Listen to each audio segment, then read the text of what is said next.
A second point, we've been talking about this 4% growth that we've seen in the U.S. economy over the last 6 months. I want to contrast that with what's happening in the rest of the world, where, look at Europe is flatlined, Japan is flatlined, China's in a mini depression right now. It's pretty incredible. We're carrying the rest of the world on our shoulders, which is because of what Trump is doing.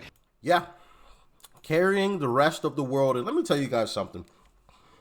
I don't care what these Democrat politicians out here try to say or try to portray. Are things perfect in the U.S.? No, absolutely not. And you can't expect, and you shouldn't expect them to be. But are they drastically improving? Absolutely. Absolutely. You guys remember the whole egg prices scandal? Oh my goodness, look at the egg prices. Look at the egg prices. They're exploding. They're exploding. They're exploding. When's the last time you heard anybody talk about egg prices? Yeah, that one went out the window real quick. Same thing with gas prices. Gas prices have come down tremendously.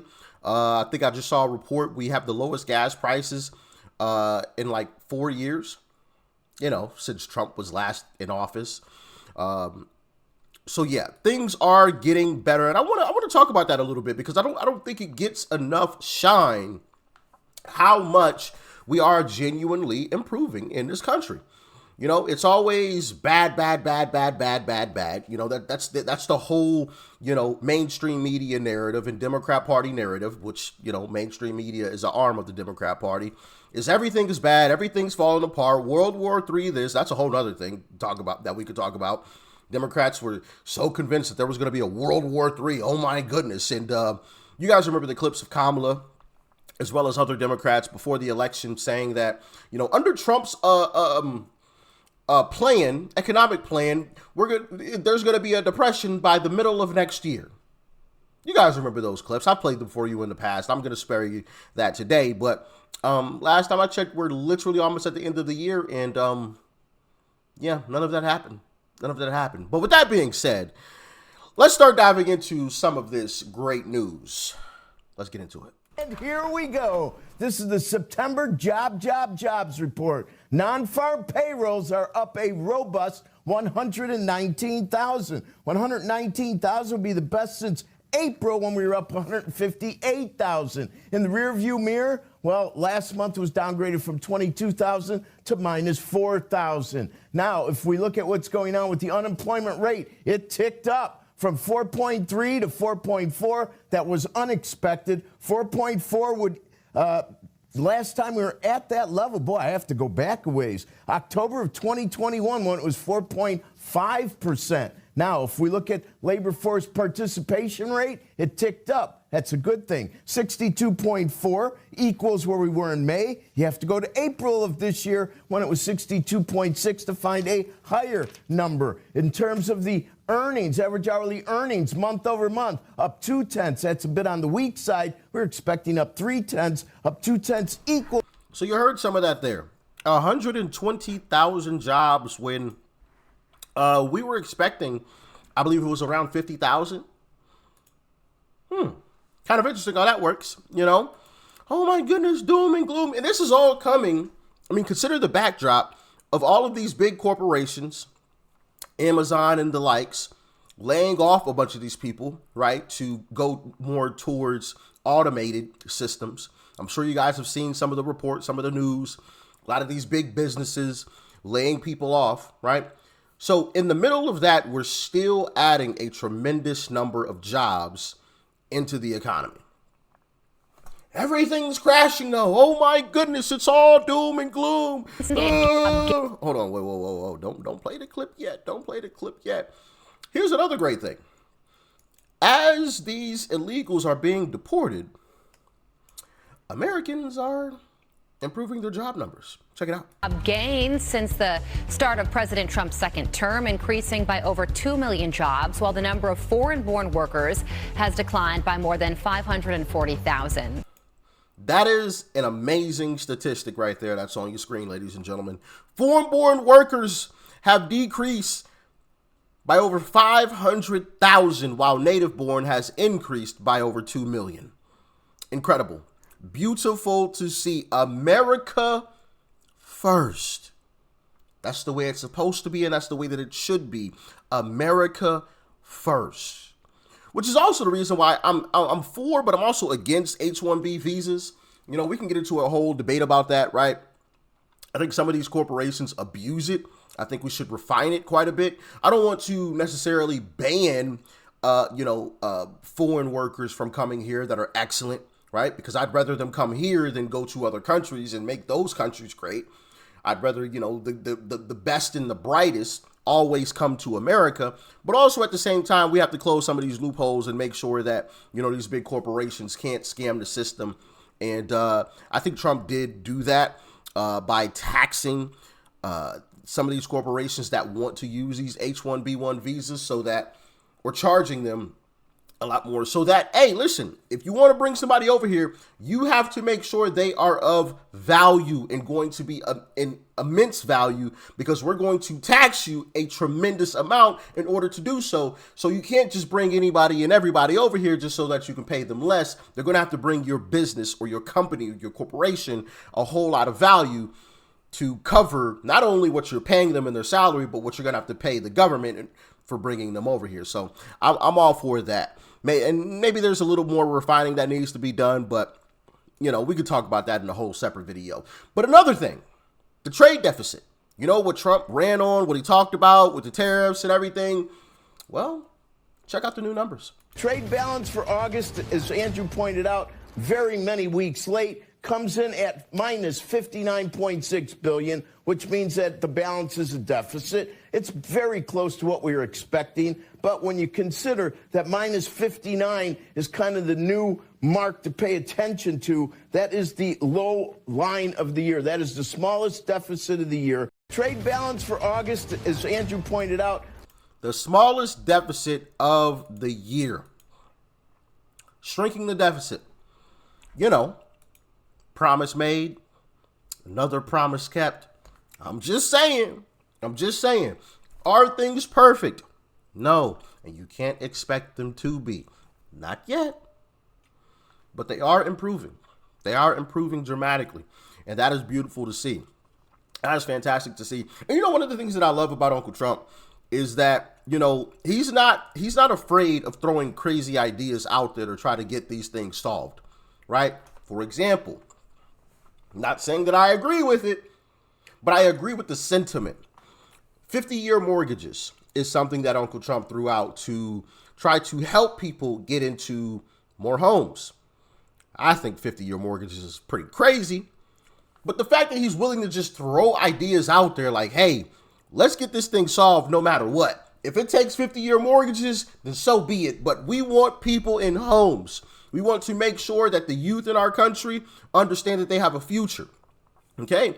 I don't think 50-year mortgages is the way to do that, but I love the fact that he's trying. He's trying. He's throwing anything and everything at the wall and trying to figure out what's going to stick.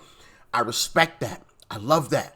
Rather than these Democrats who just drag their feet and, la-di-da-di-da-di-da-di-da until the 9th hour, and then they come out with this freaking 2,000-page bill that's sending money to the middle of bumfuck Egypt, somewhere random. Excuse my language, but it's the truth, and we've seen it. We talked about it in the past, how these people will literally bring out a bill in the middle of the night, expect all of these folks to read the bill within 12 hours or something crazy, within 24 hours, and it's like 2,000 pages, and then call it up for a vote.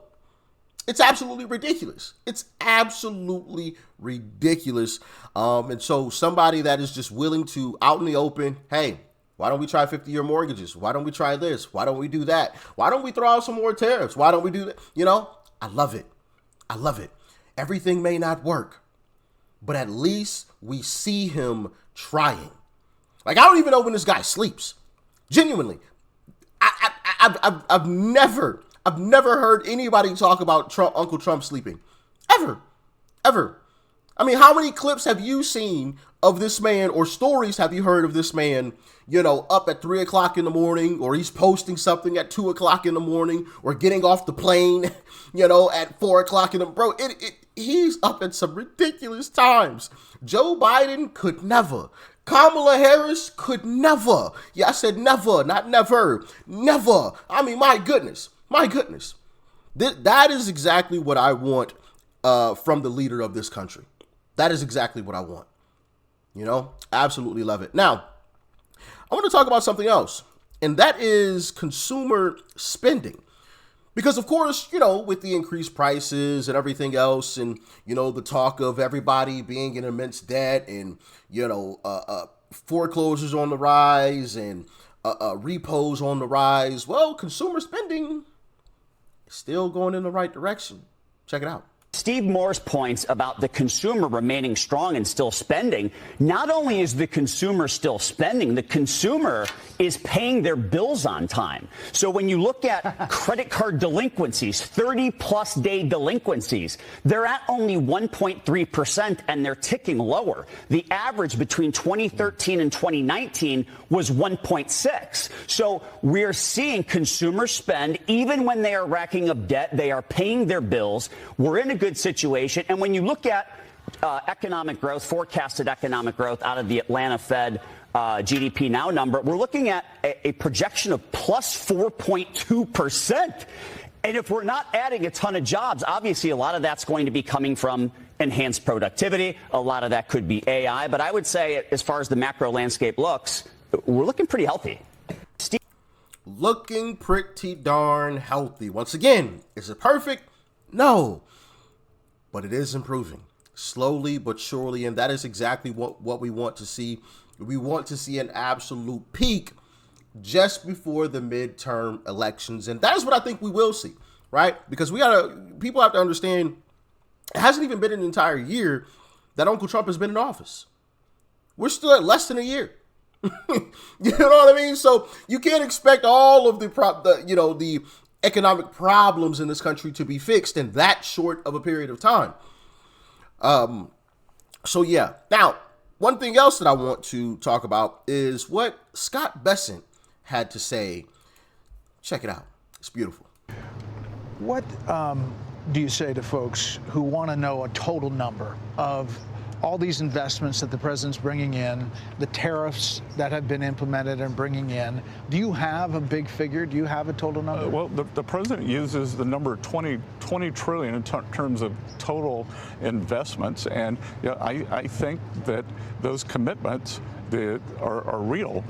And whether it's corporate investment, whether it's the Japanese trade deal where they're going to put in $550 billion, that whether it's the Korean trade deal with $350 billion, whether it's Apple saying that they're going to reshore, I believe that they may be up to $500 billion.